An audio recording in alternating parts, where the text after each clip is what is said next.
Hello everyone, welcome to Learner Bee. I am Shivani Chauhan. Class 7th science का half yearly का PT2 का question paper है पूरा solve. आइए देखते हैं। What is railing? रीलिंग क्या होती है? The process of taking out thread from cocoon for use as silk. तो सिल्क की तरह यूज़ करने के लिए जो हम कोकून से थ्रेड निकालते हैं उसको हम लोग रीलिंग बोलते हैं। नेक्स्ट है normal body temperature for humans. Human का नॉर्मल बॉडी टेम्परेचर होता है 37 डिग्री सेल्सियस। इस तरीके से आप लोग इसको लिखेंगे 37 डिग्री सेल्सियस। नेक्स्ट है 2 नेचुरल इंडिकेटर्स। तो आंसर है turmeric and litmus are 2 natural indicators. Name the device use to find out wind direction at a given place. तो विंड वेन का इस्तेमाल किया जाता है अगर हम लोगों को डायरेक्शन पता करनी हो विंड की, कि विंड किस डायरेक्शन में चल रही है। Describe the process of synthesis of food in green plants. तो green plants have chlorophyll in leaves. The leaves use carbon dioxide and water to make food in presence of sunlight. तो green plants जो हैं उनमें chlorophyll होती है leaves में, और leaves जो है कार्बन डाइऑक्साइड और वाटर की मदद से खाना बनाती हैं in the presence of sunlight. Name the type of carbohydrate that can be digested by ruminants but not bye humans. Give reason for it also. तो कौन सा कार्बोहाइड्रेट जो है वो रूमिनेंट्स यानी कि काऊ, बफलो, ये लोग खा सकते हैं, पचा सकते हैं, बट ह्यूमंस नहीं खा सकते उसको। तो यहाँ पर देखिए cellulose is the carbohydrate that can be digested by ruminants. तो रूमिनेंट्स यानी कि जो गाय भैंस होते हैं, ये कार्बोहाइड्रेट्स जो कि एक सेलुलोज कार्बोहाइड्रेट है वो गाय भैंस तो खा सकते हैं मगर ह्यूमन उसको खा नहीं सकते, पचा नहीं सकते। और सेलुलोज किस में होता है? घास में। आप घास नहीं खा सकते। Ruminants have large sac like structure between the small intestine and large intestine. The cellulose of the food is digested by the action of certain bacteria which are not present in humans. तो cellulose जो है वो ruminants पचा सकते हैं, खा सकते हैं, और ruminants में एक बहुत ही बड़ा सा स्ट्रक्चर होता है, सैक लाइक स्ट्रक्चर होता है उनके स्मॉल इंटेस्टाइन और लार्ज इंटेस्टाइन के बीच में, जिसकी मदद से वो सेलुलोज को पचा पाते हैं और ह्यूमन नहीं पचा पाते।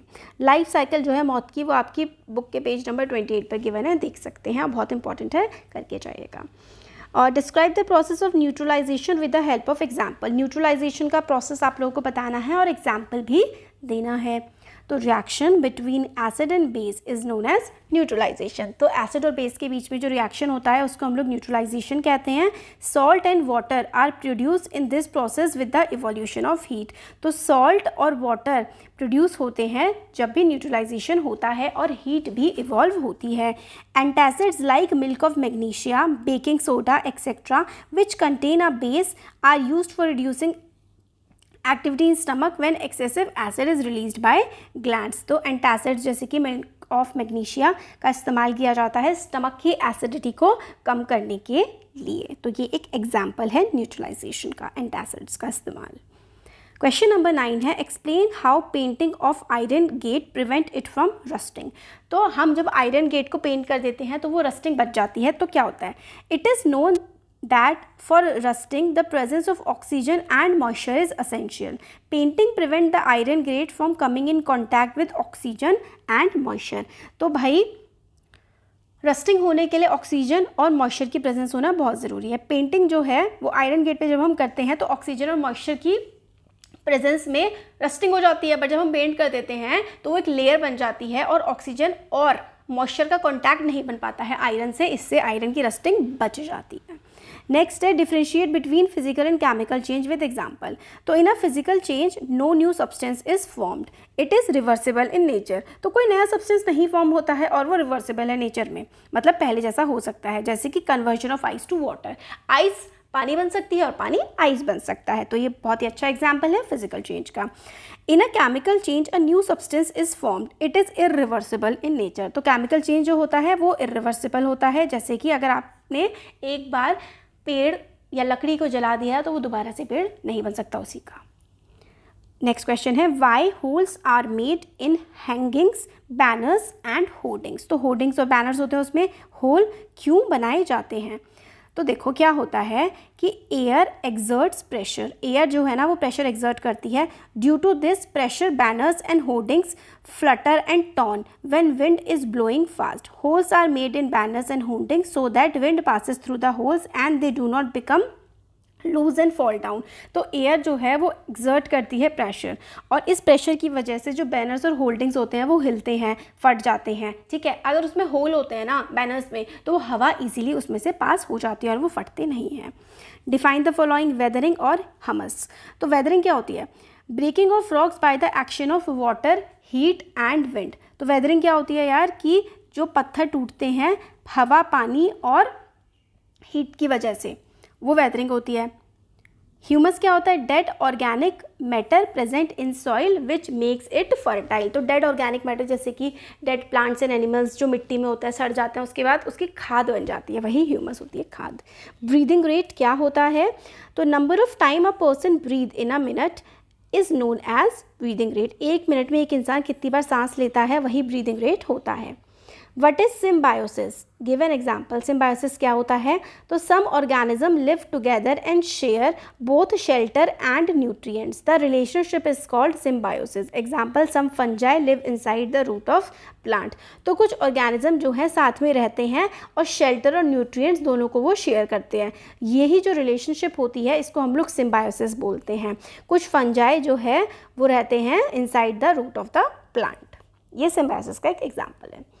What are the steps to process fiber into wool? Fibre से वूल कैसे बनता है? तो फ्लीस को रिमूव किया जाता है जिसको हम लोग शेयरिंग बोलते हैं. फिर स्काउरिंग होती है यानी कि वॉशिंग ऑफ शेयर्ड स्किन. फिर सॉर्टिंग होता है, अलग किया जाता है, बर्ड्स को रिमूव किया जाता है. फिर फाइबर जो होता है उसकी डाइंग करते हैं, रंगा जाता है. फिर फाइबर्स को स्ट्रेट करके कोम्ब करके उनको डोल कर दिया जाता है, यार्न बना दिए जाते हैं. क्वेश्चन 16 देखिए, नेक्स्ट है differentiate between conductor and insulator. तो material which allow heat to pass through them उनको हम लोग कंडक्टर कहते हैं, एग्जाम्पल के लिए मेटल. और material which do not allow heat to pass through them इनको हम लोग इंसुलेटर कहते हैं, जैसे कि wood. What is conduction? Conduction क्या होता है? The process by which heat is transferred from a hotter end to the colder end of an object is called conduction. तो हीट का जो ट्रांसफ़र होता है हॉट से कोल्ड की तरफ, इसको हम लोग कंडक्शन बोलते हैं. नेक्स्ट है what are acids? Give 2 example. Acids क्या होते हैं? तो acids are substances which are sour in taste and can turn blue litmus red. तो एसिड ऐसे सब्सटेंस होते हैं जो कि खट्टे होते हैं टेस्ट में और वो ब्लू लिटमस को रेड में कन्वर्ट कर देते हैं, एग्जाम्पल के लिए acetic acid.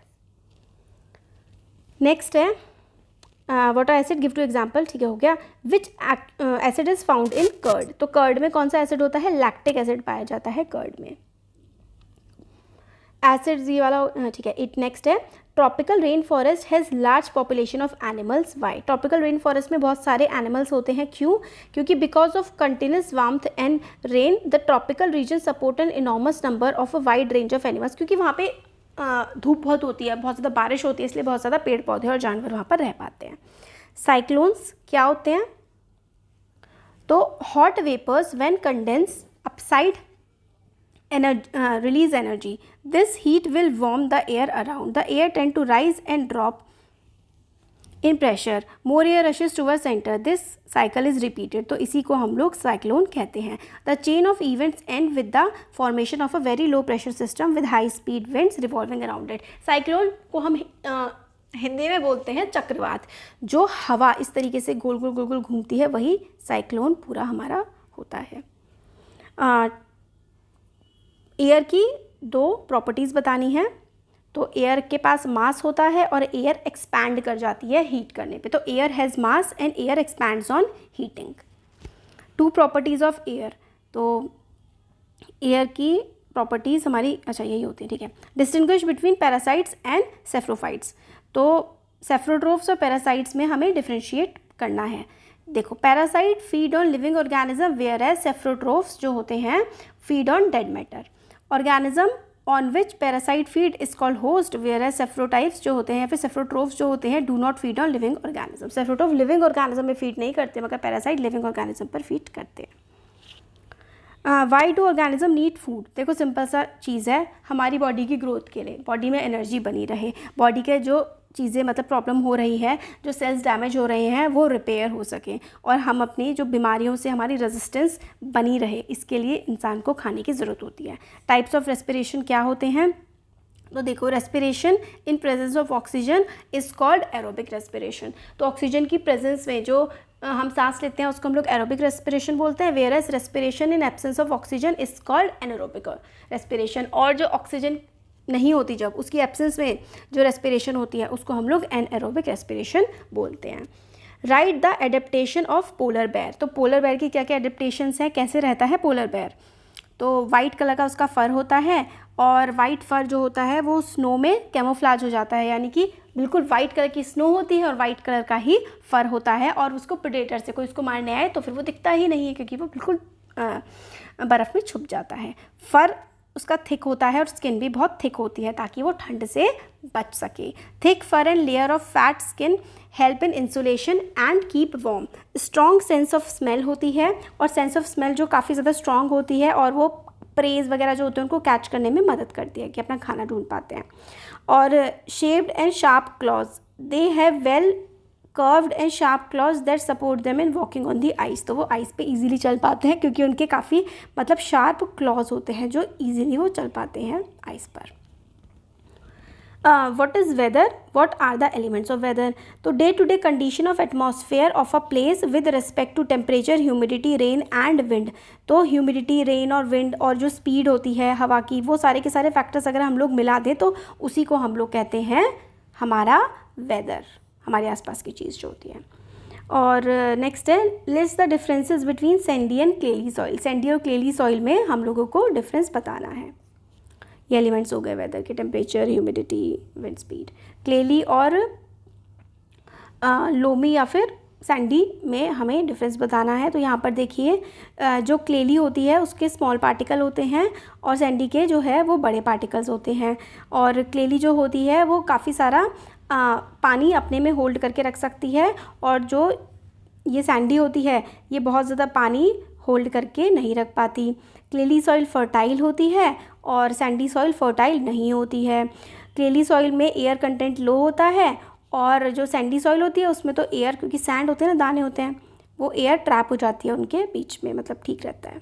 Particles highly packed होते हैं क्योंकि जो क्लेली सॉइल होती है बिल्कुल जुड़ी हुई होती है मिट्टी, चिकनी मिट्टी, तो पार्टिकल बहुत ज़्यादा हाईली टाइट होते हैं, और सैंडी में हाईली लूज पार्टिकल होते हैं। और जो क्लेली सॉइल होती है वो फसल उगाने के लिए अच्छी होती है, बट आप रेत में फसल नहीं उगा सकते। नेक्स्ट जो है इसमें हमें बोला गया है explain how soil is formed. Soil किस तरीके से बनती है ये हम लोगों को एक्सप्लेन करना है। तो soil is formed through the process of weathering. Weathering के प्रोसेस से सॉइल फॉर्म होती है। Weathering is a process of physical break down and chemical decomposition of rocks and minerals near or at the surface of the earth. तो soil कैसे बनती है? Weathering के process से बनती है। एक छोटा सा सिंपल सा आंसर है। वेदरिंग का प्रोसेस क्या होता है? फिजिकल ब्रेक डाउन या फिर केमिकल डिकम्पोजिशन होता है रॉक्स का, मिनरल्स का अर्थ की सरफेस के पास। ये जो फिजिकल और केमिकल डिकम्पोजिशन होता है ना, जो टूटता है पत्थर या फिर चट्टानें, वो हवा की वजह से, पानी की वजह से, क्लाइमेट की वजह से होता है। As a result of these properties large rock pieces are converted into smaller piece and eventually to soil. तो बड़े पीसेस छोटे पीसेस में कन्वर्ट हो जाते हैं और इवेंचुअली मिट्टी बन जाती है। Why does an athlete breathe faster and deeper than usual after finishing the race? तो जो एथलीट होते हैं वो रेस फिनिश करने के बाद बहुत ही डीप तेज सांस क्यों लेते हैं? तो during the run the demand of energy is high but the supply of oxygen to produce energy is limited. Therefore anaerobic respiration takes place in the muscle to fulfil demand of energy. After finishing the race athlete breathe faster and deeper than usual so that more oxygen is supplied to the cell. तो देखो, जब हम भागते हैं तो हमें ज़्यादा oxygen की ज़रूरत होती है, इतनी ऑक्सीजन हमें मिल नहीं पाती, इसलिए जब भागने के बाद हम रुकते हैं तो बहुत तेज सांस लेते हैं ताकि ऑक्सीजन की सप्लाई पूरी हो पाए। How do humans breathe? Human किस तरीके से ब्रीद करते हैं? तो इसका आपको डायग्राम बनाना है, वो आपको पेज नंबर 111 में रेस्पिरेशन वाला जो डायग्राम मिल जाएगा। विच liquid is secreted bye liver? तो भाई बाइल सेक्रीट करता है लिवर, और ये गॉल ब्लैडर में स्टोर होता है। How to read a thermometer, तो थर्मोमीटर को क्लीन करना होता है, जर्क हिलाओ, फिर उसके बाद जो भी बॉडी में आपको टेम्परेचर लेना है वहाँ पर पुट कर दो और फिर टेम्परेचर की रीडिंग नोट कर दो 2 मिनट रखने के बाद। अब तो वैसे डिजिटल भी आ गए हैं। What happens when turmeric is added to acids and bases, तो टर्मरिक एसिड को, अगर टर्मरिक आप एसिड में डालेंगे तो कलर चेंज नहीं होगा, बट आप टर्मरिक अगर बेस में डालेंगे तो वो बेस रेड कलर का हो जाएगा। आप डिटर्जेंट के ऊपर डाल के देखिएगा कभी हल्दी, बिल्कुल रेड हो जाता है। What product is formed when magnesium react with oxygen, तो मैग्नीशियम ऑक्साइड जो है वो फॉर्म हो जाती है। What happens when we blow air between 2 inflated balloons and why, तो balloons will come close to each other because of reduced air pressure, तो balloons जो हैं वो एक दूसरे के पास आ जाते हैं because of reduced air pressure. Name two activities when rate of breathing will be slowest, जब हम सो रहे होते हैं ना उस समय पर हमारा रेट ऑफ ब्रीदिंग सबसे कम होता है। सबसे फास्ट कब होता है, जब हम एक्सरसाइज कर रहे होते हैं या फिर रनिंग कर रहे होते हैं। सबसे ज़्यादा फास्ट हमारा रनिंग और एक्सरसाइज के टाइम पे ब्रीदिंग रेट होता है। तो ये थे क्वेश्चंस। वीडियो पसंद आई है तो like share subscribe. Thank you.